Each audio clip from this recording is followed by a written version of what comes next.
Spurs are now desperate for a striker, but will we sign one in this January transfer window?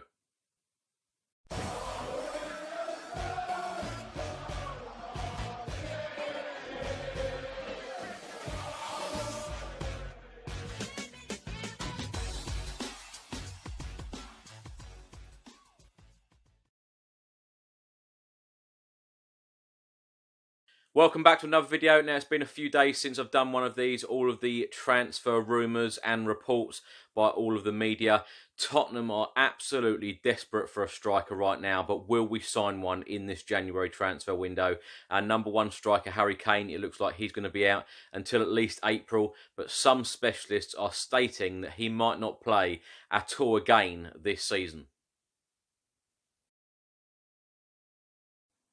So since Harry Kane's injury, Tottenham have really struggled in the forward department. Of course, we've got players like Lucas Moura, Sonny, Dele Alli, Lamela, Lo Celso. They can all grab goals, but they are not a target man. They are not a striker, and they do not fit into Harry Kane's shoes. Even Jose Mourinho said exactly the same thing. Now, Mourinho and Daniel Levy, surely it is number one priority on top of their list to go out in the next couple of weeks and buy Tottenham Hotspur Football Club a striker, even if it's a striker on loan. We must get a striker in this transfer window, no matter how much money we've got to pay for them, or whether it is a loan deal, whatever it is, a striker is an absolute must for our club right now, because we are really struggling. Haven't scored a Premier League goal in the last 3 games. One report out in the last couple of days linking Tottenham to a decent European striker. Spurs are allegedly on the brink of completing a loan deal for Porto striker Zé Luís. Record and SIC in Portugal claim that Tottenham just need approval from the Football Association. He caught Jose Mourinho's eye after scoring 7 goals in 12 games so far this season. The only downfall, he is currently nursing a knee injury. In the past 48 hours, Queen's Park Rangers have signed our midfielder Jack Clarke on loan until the end of this season. Of course, Jack Clarke spent the first half of the season on loan back at Leeds United, but it didn't quite work out, didn't get much game time, spent a lot of time in the under-23, so I'm hoping that Jack Clarke makes a lot of appearances for QPR right until the end of May. Wish him all the best, and I hope it works out for him. He was, of course, our first signing for 518 days, costing us 10 million. So let's hope that he gets some good experience, comes back and plays for Tottenham Hotspur Football Club next season. Now, I've mentioned this player a couple of times on these transfer rumour and report videos. Now, Football Insider are stating that Tottenham are still after Norwich right-back Max Aarons. Of course, Max Aarons spent time as a trialist at Tottenham when he was 16, so that's 5 years ago. But apparently Tottenham have been spending time on the phone every single day throughout January to see if Max Aarons wants to sign for Tottenham.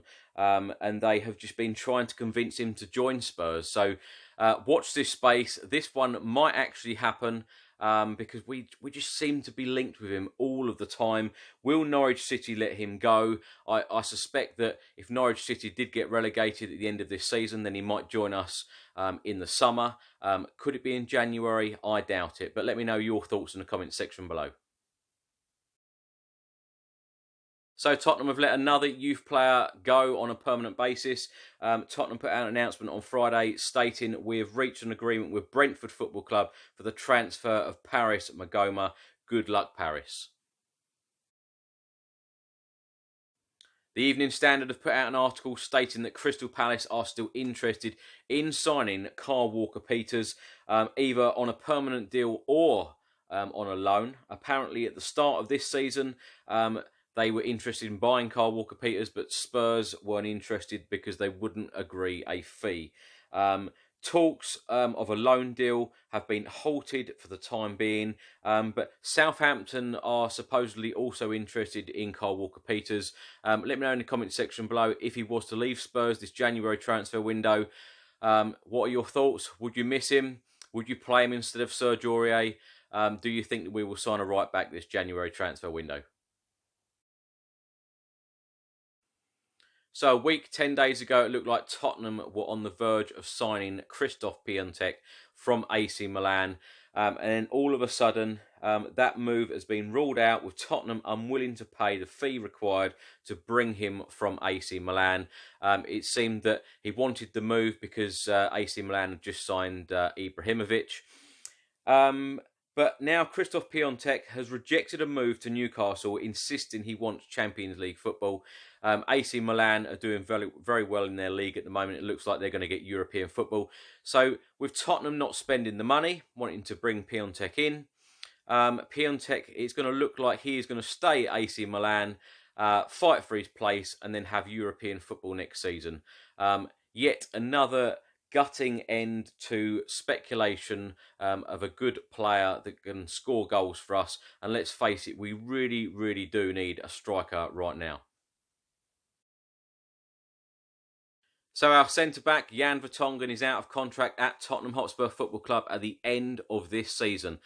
He was named captain yesterday at Vicarage Road in the 0-0 draw against Watford. But an ideal replacement has been named as Jack O'Connell, the Sheffield United centre-back. The Daily Star have put out an article stating that Tottenham are tracking his progress and are huge fans of O'Connell and want him to replace Jan Vertonghen at the end of this season. One player I thought that Tottenham might get rid of this January transfer window, and that is midfielder Victor Wanyama. It looks highly likely that he won't feature in any games under Jose Mourinho, purely for fitness, keeps being injured all of the time. And one team that keeps being linked with Wanyama is his former club, Celtic. Of course, he played for Celtic before Southampton, of course, where we bought him from. Celtic boss Neil Lennon, though, has said that he cannot afford Wanyama. So I don't know how much Tottenham are asking for Wanyama. But Lennon is quoted in saying, "Wanyama's in my thoughts, but could we afford him? I doubt it very much." In the press conference after the 0-0 draw at Watford, Jose Mourinho was asked about buying a striker in this January transfer window, and he said the following: "If possible, yes. If not, no. We all want the best for the club, but it has to be when it's possible and right. This is not the last match of Tottenham's history. We have another one on Wednesday and many next season. We must be calm." What does that say to you? Does that say to you that Tottenham are going to go out and buy a striker this January transfer window? So the result yesterday was Watford 0, Tottenham 0. It was the first time that we'd kept a clean sheet away in the Premier League since the 1st of January 2019, when we beat Cardiff 3-0 away from home. Tottenham are now 8th in the Premier League. Right now, we've played 23, we have won 8, we have lost 8, and we have drawn 7. We have scored 36, we have conceded 31, we have a goal difference of +5, and we have 31 points. We are now 8 points away from Chelsea in that top 4 place. Now, let me know your thoughts in the comments section below. Where realistically do you see Tottenham finishing in the Premier League at the end of the 2019-2020 season? 3 out of the top 4 in the Premier League this weekend all drop points. Chelsea, of course, lost at Newcastle 1-0 yesterday. Manchester City drew 2-2 at home to Crystal Palace. And today, Leicester lost away at Burnley 2-1. So all of the teams around Tottenham at the moment and just above us, they all seem to be slipping up. Can Tottenham get the results in the next couple of weeks to put us in a position where we need to be? And the other question I wanted to ask is, do you think that Tottenham will finish in the top 4? If not, do you think that we will finish in the Europa League spaces? If not, do you think that we will finish outside of the European places, i.e. 7th and below? Would you prefer that? Would you prefer Tottenham to have a year off from European football? I certainly wouldn't. If we didn't reach Champions League football, then I would certainly want Europa League football. I think that someone like Jose Mourinho would take a European competition, certainly the Europa League, very, very seriously. He won it with Manchester United. I think that was the last trophy he won as Manchester United manager. And our stadium and our fans need European football, whether it would be Europa League or Champions League. We need that European place. So all I'm asking for as a Tottenham fan right now is that I hope that the Tottenham board put the money to Jose Mourinho and we invest very, very wisely and get the players, because right now we do not look like a team who is qualifying for European football. So we need that freshness, we need that addition or two to come into the squad, exactly like Fernandes did yesterday. I know he only had 10 minutes, but he looked very fresh, looked very sharp. Cannot wait to see more of him. And I hope that some more arrivals end up at Tottenham in the next couple of weeks. Anyway, let me know all of your thoughts in the comment section below. Come on, you Spurs.